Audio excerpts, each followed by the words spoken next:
Tell you, you guys ought to make me an ex officio on all the committees Yeah. and you have an extra body. I'm here. There's Lewis. We're good.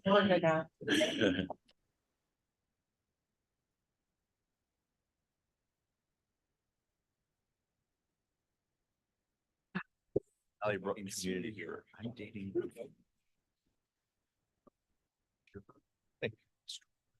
This teams out.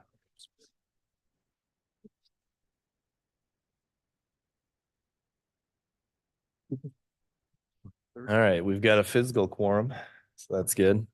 Down to between. Gums gets to attend remotely after all. Darn. It's trying to. Hey, buddy, I will make that appointment for you. Oh, I didn't know the microphones were on. I'm so sorry. Smarty pants. All right, everyone, ladies and gentlemen, time being 9:01 a.m., January 18th, 2024. I'd like to call this meeting to order of Kane County's Public Service Committee. Clerk, please call the roll for attendance. Gums. Comes is here. Thank you. I'll wait for Lewis. Lewis Lewis is here. and Surgis. Tepe, That'd be here. Williams, Williams here. Young here. and Sanchez. Sanchez present. You have quorum. All right, I'll entertain a motion of some type to approve the minutes of November 20th, 2023. I can't speak today. I'd like to make a comment on the minutes. Well, let's just get a motion up first so we can Okay. discuss it. Young makes the Like motion. motion. Looking Comes for will second. Gums will second. Discussion. Yes, this is from the November 20th meeting, and I'd like to add the following. During the discussion with the county clerk, section 12 of that minutes, I'd like to add the following. Pollock was asked several questions regarding the new voting equipment and the demos of the voting equipment.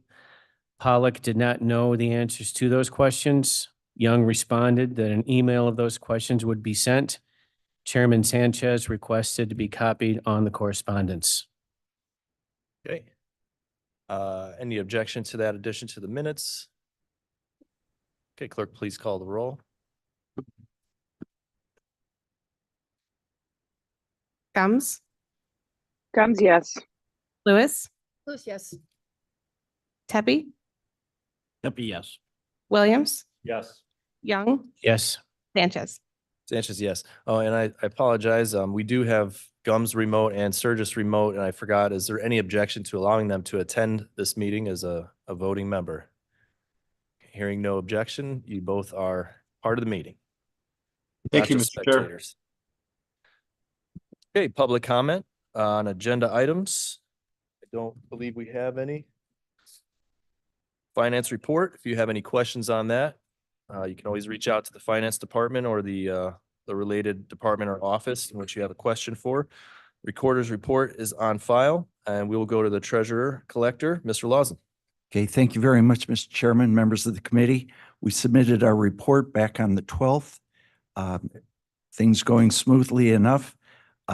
This is a report today on the collector's side. I'd like to thank Maria Herrera and Cindy Christopher and their staffs in that area for collecting $1.5 billion as smoothly as it can be done and conscientiously. The advantage that we have of having staff members who are bilingual is an enormous help. All you have to do is, come in for a day of visits from our, the people who pay taxes to support our work. And you'd see how valuable that is. And they do just a very graceful job of it. And so I'm very grateful to them. And by the way, that is the highest priority in our office, is the smooth operation of the collection, because without that, we have nothing else. That's even more important than the work that we do in, generating income and protecting the assets. That function, the collector's function, is the most important. The only other comment that I'd like to make today is that if you ever want to have a good time watching government working smoothly at the gut level, at the heart of what we do, come to one of Mark Armstrong's tax coordination group meetings. It's the the county clerk's office, in John Emerson on extensions, and his staff. And then it's Mark Armstrong, who leads the group, and his staff.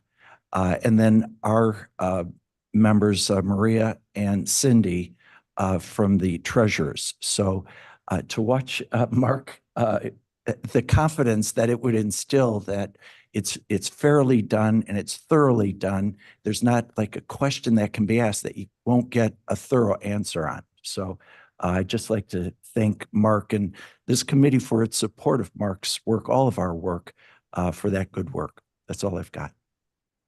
Any questions for the treasurer this month? Mr. Chair, Surgis. Surges, go ahead. To Mr. Lawson's comment about bilingual, this has very little to do with the treasurer's office, and I was at the county last week. There was a young Hispanic couple trying to find a marriage license, and I don't know that we have bilingual signage in our hallways or on our buildings. And to Chris's point, I think that would be instrumental. I did walk them down to building, to whatever the other building is, and got them hooked up. But I did notice there wasn't any signage anyplace. So just for what that's worth, I don't know if this is the right committee to report that to. Thank you, Mr. Surges. Anything else? Okay, thank you, Mr. Lawson. Next up, we have the Supervisor of Assessments, Mr. Armstrong.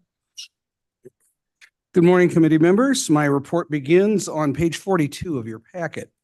In addition to the usual statistical reports I provided, I have something on the first page and then again starting on page 45, something relating to non-homestead exemptions. Now, because this could potentially involve all the county board members, I did send something out about a week ago to the county board explaining this process. One of the things that we're challenged to do every year is to review the certification status of non-homestead exemptions in Kane County. Currently, that's 7,677 parcels. And there are some processes we have. The main process is for most parcels, we send out a letter asking them to recertify that they are still using it for the same exempt use. And we find getting those back have varying degrees of difficulty, and occasionally we don't get them back at all, so we have to follow up. But also we find that a lot of times people are signing them and returning them without actually thinking about the questions they're asked. Have you, for instance, changed the use? Has there been a lease on the property that would change the tax status of the property? If that were to happen, what has to happen to retain that exempt status is a new application, because that has to be approved by the Department of Revenue. So while that's processed through my office, the eventual decision is made downstate. Now, if the exempt status is retained by the department, no harm, no foul. But if the exempt status is not retained, then it becomes on the tax rolls and it is new property for the purposes of the property tax extension limitation law. This year, for the first time since I've been in office, we're making a very intentional effort to identify properties that have had changes and to invite the owners of those properties to put new applications in place. Now, there is a very harsh way to do this, and there's a very easy way to do this. And what I'm doing is something in the middle. The harsh way is we immediately add it to the tax rolls and send them a bill for the last 3 years. The downside of that is if the department were to uphold the exemption, then we're refunding money for the past 3 years. And that's not something that is a fiscally prudent approach to have.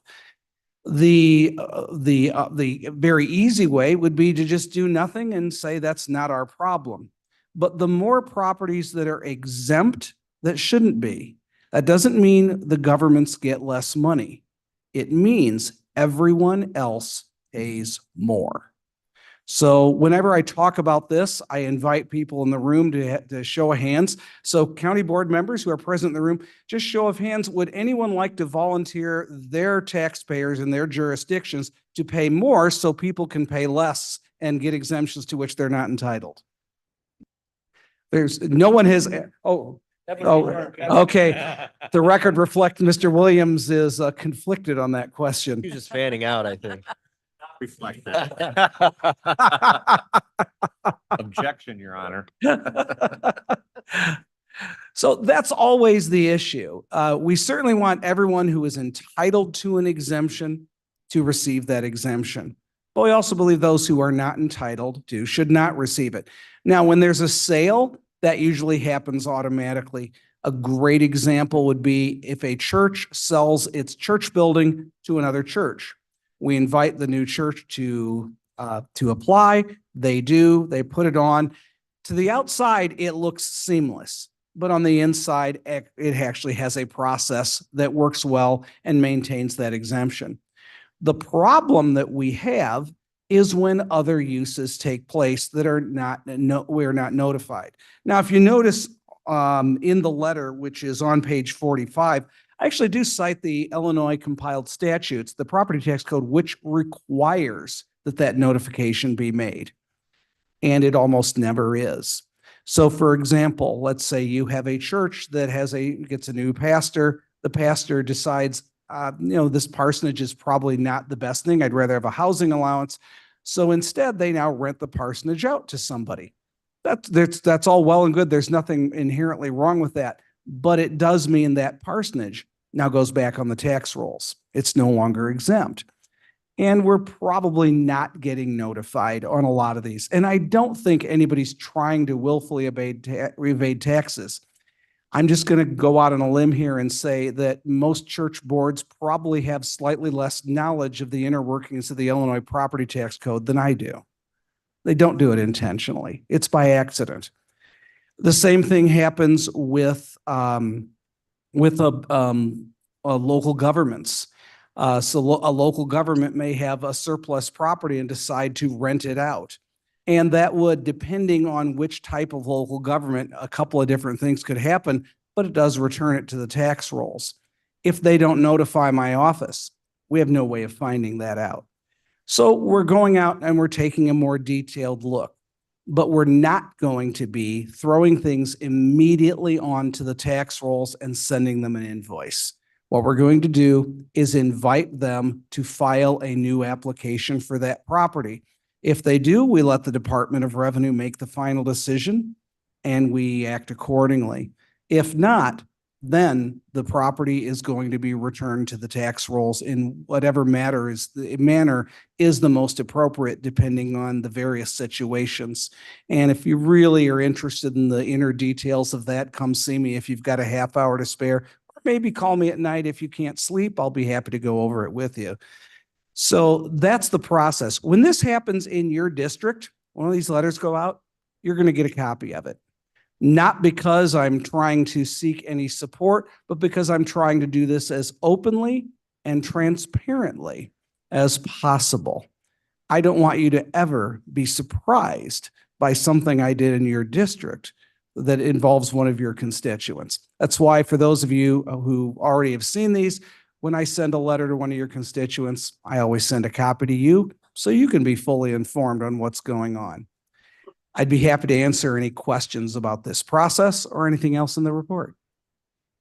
It's for Supervisor of Assessments. Well, thank you very much for that. You're very welcome. All right. Next up, Regional Office of Education. Good morning. Ms. Deanna's here. Yes, Deanna Oliver from the Kane ROE. We are busy, as you can imagine, with a few snow days sprinkled around the county. And so we get lots of calendar questions. But one of the services I'm here to talk to you a little bit about today is our services for our McKinney-Vento, which is our homeless youth in the county. And so last year we had 2,769 kids that were identified as under the federal definition of McKinney-Vento homeless. This year, we're already at 2,137 and we're only halfway through the school year. And so part of the services that we provide is really just to ensure that there's no barriers for kids to get their education. And so whether students need clean laundry, shoes, assistance in getting a meeting at the school, transportation, Maybe they need family counseling. We're here to assist in whatever way the district requests from us. So the way that's set up is that there's one McKinney-Vento person located in our office, and he has the oversight into the 9 public school districts. And so there's a liaison in every school, every one of our 9 school districts. And they work collaboratively to really identify kids and then provide those services that the kids may need. And really kind of under the federal definition, you look at is the home fixed, adequate, and regular? And if not, then they would qualify for McKinney-Vento services. And so we are seeing, as you can imagine, an increase in our immigrant population at the north end of the county and the south end of the county. The state did issue us an increase in our grant funding so that we could provide any kind of school supplies, things that kids might need. That's my report. Is that McKinney-Vento? Is that the name of like the legislation that was It is. passed? And so, and I brought flyers, sorry. Okay. So if anyone would like one, I'll leave them behind. So it kind of spells out, or I can give it to Yeah, you. Vern can pass them out, I think. Oh, Here, I great. can hand them out. Okay. Would you like for me to read it?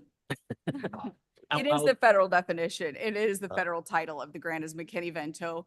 And homeless could be unaccompanied youth. So sometimes there's disagreements in families and you know, kids end up couch surfing and with other homes. So it's a broader definition of, you know, what we envision of what homeless looks like. Thank you. Over 2,000 children, that seems far too large of a number. It is. In just in FY '22, we were under 2,000. And so I think it's the housing crisis that we have, you know, it's hard not only to find housing, but to find affordable housing for families. Ziggy. Mr. Teddy. Are there volunteers or are there counselors assigned for this? I mean, that's a lot of people a lot of kids to worry about. It is. So in each of the districts, they have people that work with them, social workers, school counselors, and then the liaison, the McKinney-Vento liaison that's in the district. And sometimes this is, you know, multiple children in one family. So, you know, providing those services and ensuring that they're taken care of. It's going to be different levels of services that people need. Sometimes they're identified and the district takes care of it. Everything's good. And then other times the kids just, you know, the families are having real struggles and the kids are in the middle of it. But it's very sad because it's a stressor for kids that, you know, would impact their education. Well, if you guys are doing any kind of supply drive or anything, let us know. Will do. Thank you. Any questions for the Regional Office of Education, Ms. Lewis? I have a question. I'm just curious. So do you think that this number is like not as high as it probably should be? Because I'm thinking like in Aurora that I think that we have, especially like with illegal families, they're afraid to have their kids come to school because of repercussions for them. Right. So I'm thinking that this number is actually low for what is really happening. Right. I think that's the under identification is an issue, especially when people are scared of, you know, putting their information out there. Sometimes my truancy staff will be out doing a home visit and find lots of children in a home that aren't enrolled in school. So she or he work with them to get those kids enrolled in school and make sure that they feel safe to do so. Yeah, that's kind of what I was thinking. Yeah, there is under identification issues. Yeah, unfortunately. Any other questions? Okay, thank you, Ms. Oliver, for being here this morning. Next up, Veterans Assistance Commission, Mr. Zimmerman. Good morning. My report begins on page 48 of your agenda packets. I will skip the monthly report. I have some other information in there that I'd like to talk about. On page 51, we have a Veterans Resource Fair and Town Hall event coming up on February 2nd at the VFW in Batavia. If you know of any veterans, please share this flyer with them. I can get you a better copy if you'd like. We also have it on Facebook and on our Twitter page. We have over 35 veteran-specific organizations registered to provide services and support to veterans who will be there on the top level of the VFW, and then on the bottom level of the VFW. Later in the evening, we'll have a town hall event where we'll have the director of the Illinois Department of Veterans Affairs, the chief of staff from the Heinz VA Hospital, a state legislator, and a few other folks that will be there to answer town hall style questions from our veterans. So that's a big event we have coming up. And then Jake, on it's the- Surgis. Yes, sir. Could you email out a really clean copy of that we could forward? I certainly will. You're the best. Thanks. And then moving on to page 52 of your agenda packets, we included our annual report in here for you. I just want to highlight a few things out of here. For the fiscal year 2023, we brought in over $7 million in new benefits to veterans in King County. That's actual cash in veterans' pockets and represents of $15.19 for every dollar we received in property taxes went into veterans' pockets in the county. That doesn't take into account health care that they were able to obtain from the VA or educational attainment from the GI Bill benefit. That is specifically just money that went into their pockets. We completed over 700 applications for benefits and over 200 applications for appealing decisions that both the veteran and our staff did not agree with, completing over 3,600 forms for the fiscal year. Our veterans saw faster decisions than veterans who did not use our office. They also saw higher monthly benefit payments than versus veterans who did not use our office. Finally, I just want to mention we have a section in here about Veterans Treatment Court. Although we did not have any graduations in 2023, we just had our first graduation of 2024. For those who attended, I know Ms. Juby was there, Ms. Gums, and Dr. Silva, along with quite a few folks in courtroom 217. That it was very humbling to see the progress that that individual made over the course of a few years in our program. And she's in a very different place today than she was when she came into our program. So although that represents a small amount of our work, it's a very important part of what we do. And I'd be happy to take any questions that you might have. Okay, any questions for the Veterans Assistance Commission? Mr. Chair, Gums. Gums, go ahead. Gums here. I just wanted to do a shout out to Jake. I do a lot of veterans events, and there isn't a single event that I go to that Mr. Zimmerman does not get high praises for. Your office is getting high praises everywhere, and it keeps growing. So I just personally want to thank you because what we're doing here is whole in part to you. So your leadership in that arena is appreciated by everybody that I am in contact with, and I think it's good to hear that sometimes. So thank you. Thank you for the feedback. We have an excellent staff that does great work for us. All right, anything else? Okay, thank you, Mr. Zimmerman. County Clerk, Mr. Pollock. Good morning. You have a couple reports on file. A few things I wanted to highlight. Revenue for 2023 exceeded our what we brought in fiscal 22. We're always happy to give more money back to the general fund at the end of the year. We've talked about it during the year. Got our final numbers, passports. We're up 25% from an already record year, the prior year. And again, all that revenue comes back to the general fund. That helps the bottom line. We'll probably be working on the year in review and have a presentation for that next month, but a little busy with a lot of other stuff going on. We want to highlight. You have any questions on the reports? Otherwise, I'll get to. Any questions on the monthly report? No. Just some going ons.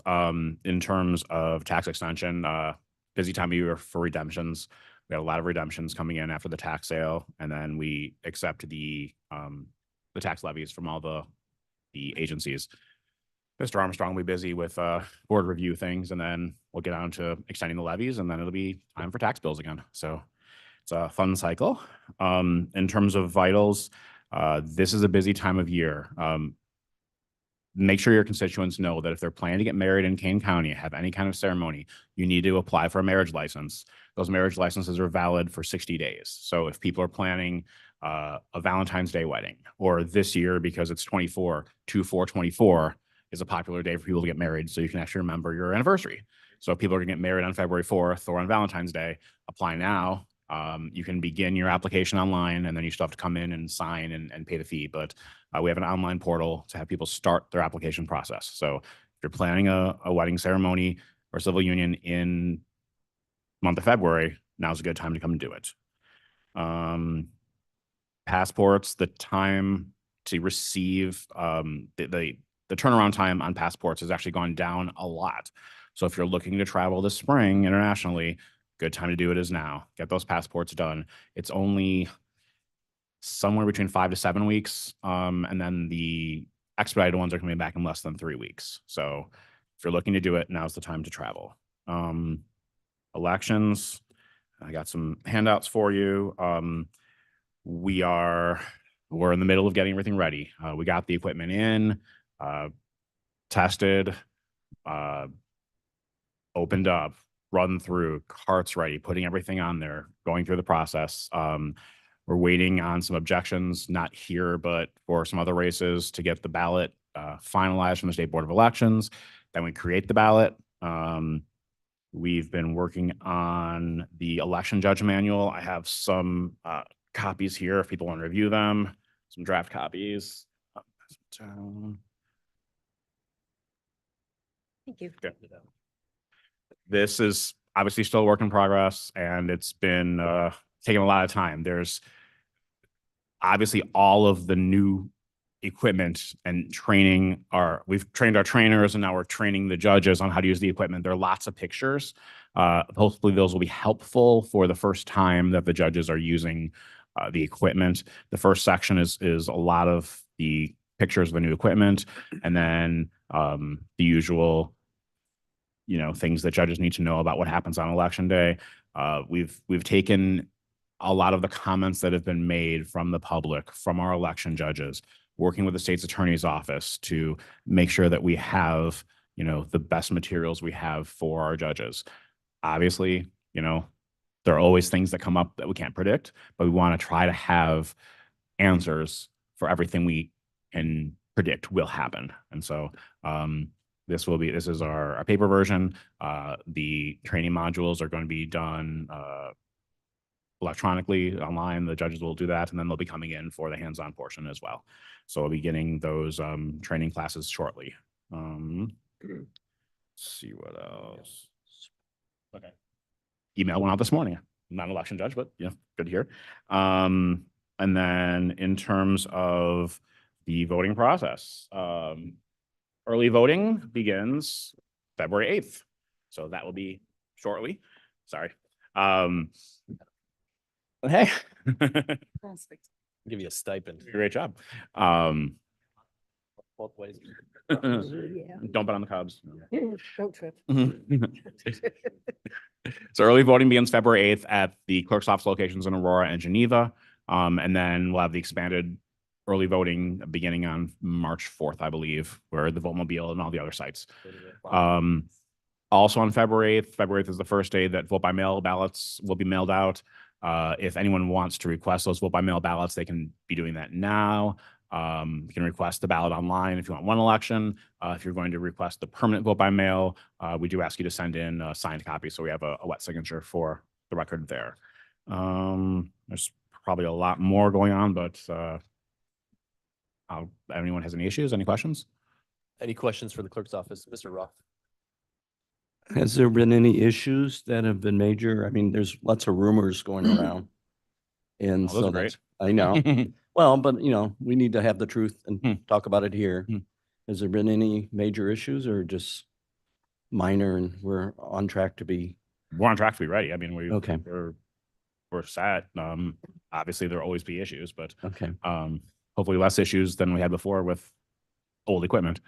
Right. There was an issue sent via email in the fall about we weren't at the right level, version level or something like that. Was there ever an answer on that? There again, it was the group that came in. Oh, those questions, the group that's come in came over and asked the questions to our office. They came and got their questions answered in terms of that. No, the state boards, all the approvals are done. Okay. Everything's fine. Okay. Because you never hear the answer sometimes. So that's why I wanted to bring it up. But as we always say, when you have a question, come on over and Right, we'll exactly. show you everything you need. And But I wanted to, Sure. I never heard. So Sure. that's why I'm asking. Thank you. Mr. Chair, Surges. Sir, just go ahead. Hey, just a quick thank you. I am aware of several instances where groups have reached out to the clerk's office to ask for demonstrations or demonstration, probably not the right word, but a viewing of the equipment. And at least up in the Dundee area, a couple of gentlemen brought out 3 of the machines that we could actually touch and feel and get a little bit comfortable with. You know, didn't realize they were like briefcase size type of things, but in terms of getting that out in front of the public, to be able to feel and interact with it, and to have the clerk's office be willing to come out during the evening hours, it really helps build the public confidence, and can't say thank you enough. So that's appreciated. Thank you, Mr. Sturgis. We've done, I don't have the numbers, but I think we've done probably over a dozen of them. It's getting a little bit harder now time-wise as we're getting ready for the election to be going out and doing them. But if you have requests, please feel free to contact our office as we get past the primary. And then during the summer, we'll be doing a lot more of them at events, community groups, whatever. We do have them in our office for people to come to try them. But certainly getting them out helps. When people have questions and they have rumors or whatever we're hearing, the best way to find out is to come check it out yourself. So yeah, Brian, we were waiting for you to bring the donuts that night, and you didn't show those. So I don't know what. I thought you had it. Yeah. Thank you. Thank you. And Mr. Pollack, did you say that there will be like a sort of demo training video for the general public? It's on the website now. It's on the website now. Mr. Young, did you have something? I do. And then Mr. Yeah, Mr. Pollack, well, we didn't meet in December, but on November 20th, I had asked you several questions and you didn't know the answers to those questions. So I said I was going to send you an email, and Chairman Sanchez wanted to be copied on that email. So I sent you and Mr. Cunningham an email, and I sent it the same day, and I never heard back from you. And I followed up twice on that email, and I followed up with 2 phone calls, voice messages to you, and I never heard back. And I'd like to know why you didn't respond. There were questions from citizens about the machines, simple questions, and I'd like to know why you didn't respond. As we said at the meeting, you direct questions to the clerk.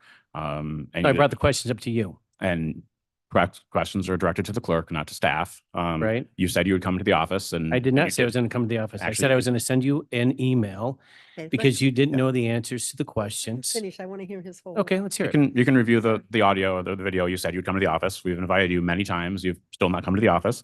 The questions that were answered for the people who actually asked the questions to you. They came over, and we've gone over everything. Questions about paper, come to the office and see the paper.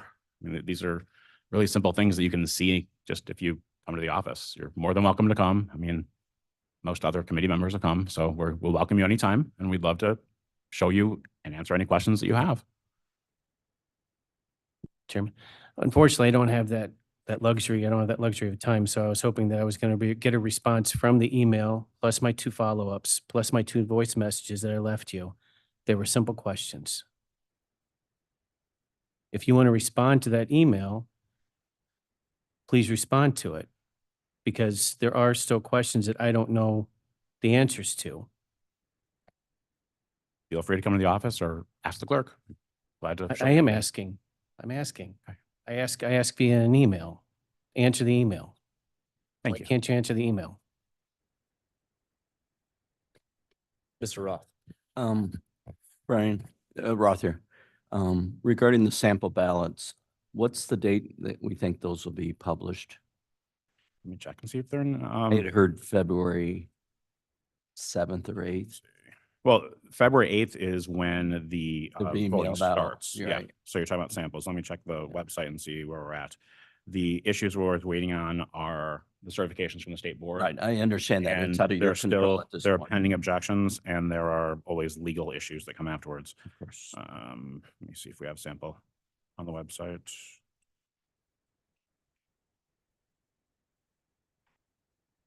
So many things happen as we go. We're in the busy period for you guys. Yes, I fully understand.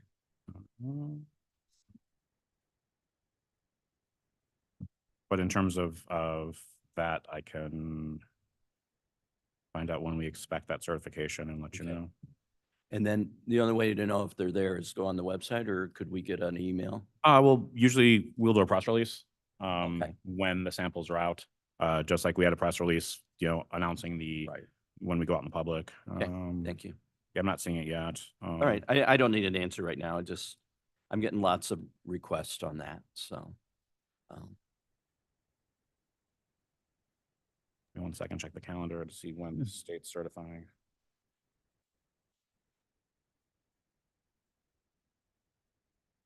Mr. Chair Gums, Gums, go ahead. just want to note while Brian's looking for the details there, happy birthday to our clerk today. Here it's his birthday. Where's the cake and ice cream? Yeah. Gotta go to the office? Gotta go to the office. Got a lot going on. It was not the best time. No, we're still waiting. The deadline for withdrawals was yesterday. We still have write-ins. So there's still other things that happen before certification, Okay, no problem. but we're getting close. All right, thank you. Any other questions for the clerk's office? Okay, thank you, Mr. Pollock. Thank you. Other business, we have none that I am aware of. We do have a need for executive session to discuss the release of closed session minutes. I'll entertain a motion in a second. Williams moves that we go into closed session to discuss potential release of closed session minutes. Lewis will second. Good luck with Williams the wedding. moves, Lewis seconds. Clerk, please call the roll. Gums, Gums, yes. Lewis, Lewis, yes. Sturgis, Yes. Pepe, Deppie, yes. Williams, Yes. Young, Young, yes. Sanchez. Sanchez, yes. Do they have enough judges? Just curious because. All right, everybody online that's joining the closed session, please accept the invites. I also need anybody in the room Yeah. that has joined the session to join us digitally as well. So accept those invites. I'll let you know when we're ready to go. Hey, Dave. Got your coat and everything? Good morning, young man. How's the fire shoot?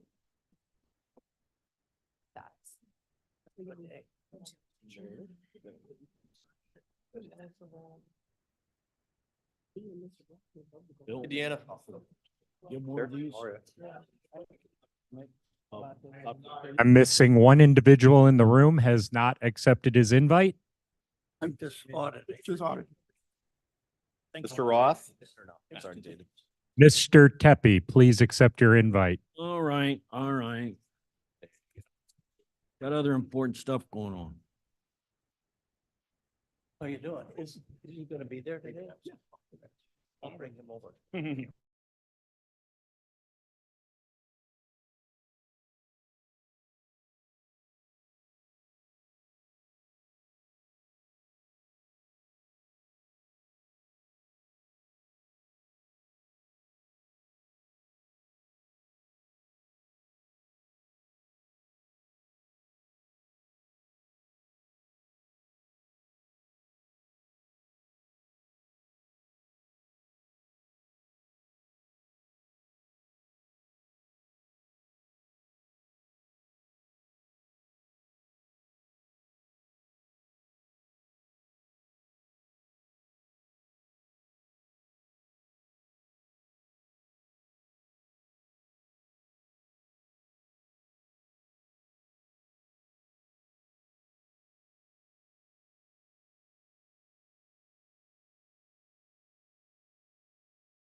All right, you're in open session.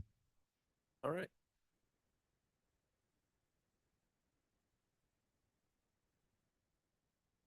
Clerk, please call roll for attendance. Combs, Comes here. Lewis, Who's here? Sturgis,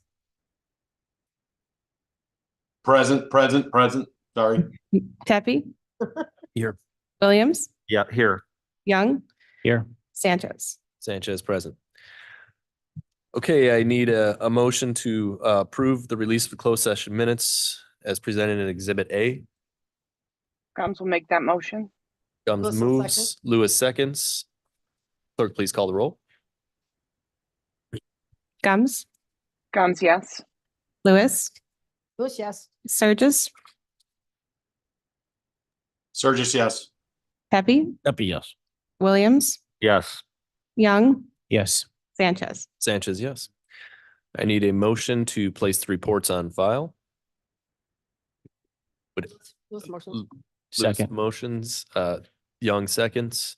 All those in favor say aye. Aye. Aye. Public comment on non-agenda items. You, okay, Mr. Young has a comment.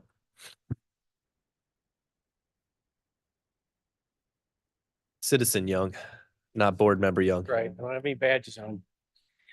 Okay. On November 20th, during the Public Service Committee meeting, I asked several questions to Brian Pollock of the clerk's office, and he did not have answers to any of those questions. I don't know what's his response to every question. So that same day, an email was sent to Brian Pollock and Jack Cunningham regarding the new voting equipment and a Kane County statute about voting equipment, copying Chairman Sanchez. I have not gotten a response. You heard the interaction back and forth. There have been a total of 5 requests to the clerk's office, 3 emails, 2 phone calls, nothing. Here are the concerns from the Kane County citizens from November 20th. During a demo in Elburn, there was a paper jam while feeding the ballot on this machine. Is there special paper that is susceptible to light being used with these machines? Will there be enough of this paper for the primary and general election? Does this paper need to be stored in a special location? Does this paper need to be a particular thickness? There's a QR code on the ballot. What information is on the QR code? Is the QR code being read by the scanner? Why is a QR code on the ballot? And then there's statute 10 ILCS 5/24B-16. And it's, I'll paraphrase it. No vendor may sell or have a written contract to sell a voting system or precinct tabulation optical scan technology voting system to any election jurisdiction unless the voting system or voting system component is first approved by the State Board of Elections. That's a Kane County statute. There is a signed contract, which I asked for several times, but never got a response. So I actually had to do a FOIA to get this contract. It's signed on September 27th. Okay. So on September 27th, the signed contract lists a voting system that was not approved by the Illinois State Board of Elections. So this statute was violated by Hart. Okay. This was one of the things that I asked Pollock about as well in that email. Now, the good news is that this voting system was finally approved on November 21st. So that's 2 months after a signed agreement. But if you read that statute, it clearly states that a vendor should not have a written agreement for a voting system that isn't approved by the Illinois State Board of Elections. So I wonder why they wouldn't want to give us the contract, because it was probably knew we were going to find this out. So I wanted to bring this to the attention of everybody. The other statute is 10 ILCS 524A-16. It says no voting system shall be used in this state unless approved for use by the State Board of Elections. And what's important about that statute is that they've been doing demos with this equipment prior to November 21st. So they are using the equipment. Now, these are statutes, these are laws, and the penalties are misdemeanors and even felonies. So I just want to bring this to the attention of everybody so that you know about this. And what I'll do is that I'll send an email about this summary to everyone on the committee so that you see this. It's water under the bridge. You know, these machines are going to be used. They are approved. However, we're not getting the straight answer up front from these guys. So just wanted to bring that to your attention. Thank you. All right. And that concludes public comment, and I need now a motion and a second to adjourn. Williams moves. Williams moves. Happy seconds. Tappy seconds. All those in favor say